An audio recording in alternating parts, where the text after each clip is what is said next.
Hi everybody, welcome to my YouTube channel Dr. Srinivas Medical Concepts and my FB page Dr. Srinivas Concepts. This is Dr. Srinivas, neurologist from Andhra Pradesh, India. I am also the medical author of the book Focused Neurology. Today we are going to discuss a very important clinical topic, the differences between the upper motor neuron, lower motor neuron and the extrapyramidal system. So we are going to discuss the motor system and the differences between the upper motor neuron, lower motor neuron, extrapyramidal system, a rapid recall. But before that we need to understand what is upper motor neuron and lower motor neuron. The corticospinal tract originates from the frontal cortex, from the fifth layer bed cells, descends into the internal capsule, midbrain pons and medulla oblongata, where it goes and interacts with the motor part of the cranial nerve nuclei, crosses at the level of the medulla oblongata and comes to the anterior horn cell. From the anterior horn cells, peripheral nerves come, and from the cranial nerve nuclei, the cranial nerves come. So what is upper motor neuron and lower motor neuron? Upper motor neuron is anything above the nucleus and lower motor neuron is anything below the nucleus. Upper motor neuron has therefore got two components. One, the corticobulbar fibers, that is from the cortex to the motor part of the cranial nerve nuclei, and second is the corticospinal fibers, that is from the motor cortex to the anterior horn cells of the spinal cord. So upper motor neuron has got two components, corticobulbar fibers and corticospinal fibers. Likewise, lower motor neuron also there are two components. One, what comes from the motor part of the cranial nerve nuclei as cranial nerves, and what comes from the anterior horn cells as peripheral nerves. So lower motor neuron also has got two components, cranial nerves and peripheral nerves. So this is upper motor neuron and lower motor neuron, wherein we have certain features by which we can differentiate whether it is upper motor neuron or lower motor neuron. So upper motor neuron is anything above the nucleus, it consists of corticobulbar fibers, corticospinal fibers. Lower motor neuron is anything below the nucleus, it contains the cranial nerves and the spinal nerves. Right. Now let's see what is basal ganglia or extrapyramidal system. Extrapyramidal system fine-tunes this motor system. Basically, basal ganglia and cerebellum are involved in fine-tuning the movements. For example, if I want to button my shirt, the hands coming to the buttonhole, the motor system corticospinal tract is enough. But to fine-tune it, put it correctly in the buttonhole, twist it, we need basal ganglia and cerebellum. So the basal ganglia is involved, we call that as an extrapyramidal system being affected. So when the basal ganglia gets affected, we have either hypokinesia undershooting or hyperkinesia overshooting.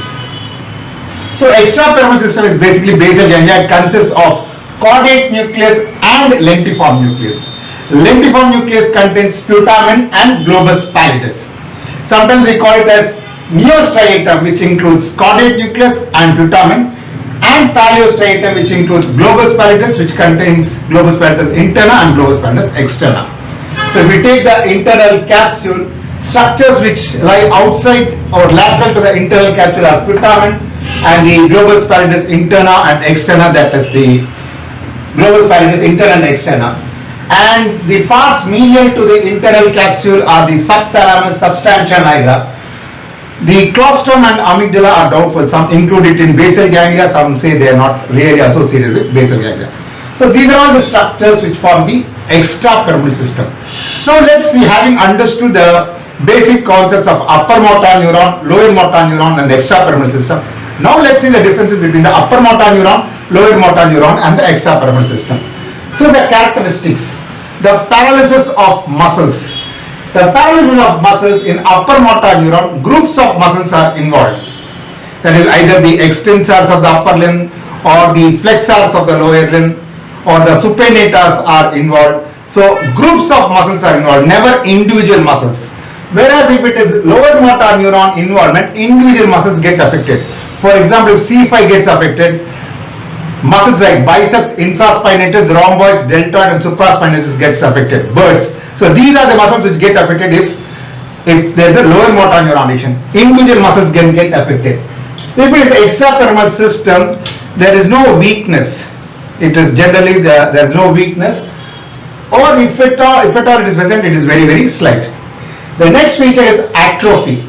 In upper motor neuron, there is not much atrophy. The muscles are almost normal. If at all there is any amount of atrophy, it is going to be diffuse atrophy.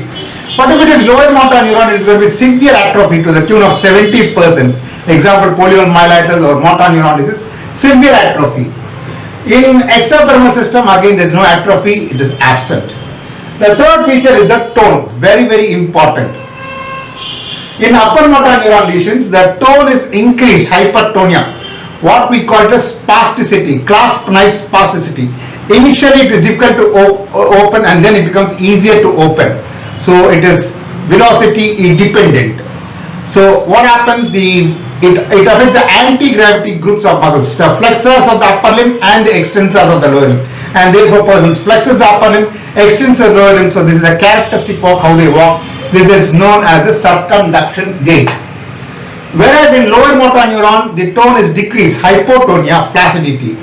In extrapyramidal system, the tone is increased hypertonia, but now we call it as rigidity, velocity independent. All groups of muscles are equally involved. Both the flexor and anti-gravity muscles and the pro-gravity muscles are equally involved. But sometimes flexor muscles are more involved and they can have a stood posture. And it is led by, it is equally resistant throughout. And if there is superimposed tremors, we call it as cogwheel rigidity, very characteristically seen in Parkinson's disease. The next is deep tendon reflexes. The corticospinal system inhibits the reflexes, and therefore when there is a corticospinal tract lesions, that deep tendon reflexes becomes increased in upper motor neuron. In lower motor neuron lesions, the final pathway is gone, so the deep tendon reflexes are absent. In extrapyramidal system, the deep tendon reflexes are normal, or there could be a slight change. Plantar reflex. When we take the plantar reflex in upper motor neuron lesions, we have characteristically Babinski sign. When we try to elicit the plantar response coming from the lateral to the medial side, the big toe goes up and the other toes go for fanning, which we call as Babinski sign. Very classic in upper motor neuron lesions. In lower motor neuron lesions, it is either normal. If present, it is normal. In extrapyramidal system, there could be striatal toe, wherein only the big toe goes upward, the other toes being flexed. So when we try to elicit the plantar reflex, it is Babinski in upper motor neuron lesions, normal in lower motor neuron lesions. A specific root is involved, then may be absent also. And in extrapyramidal system, it is striatal toe, involuntary movements. In upper motor neuron lesions, there are no involuntary movements, but in lower motor neuron lesions, there could be fasciculations, muscles twitching. This is because of Canon's law of denervation supersensitivity.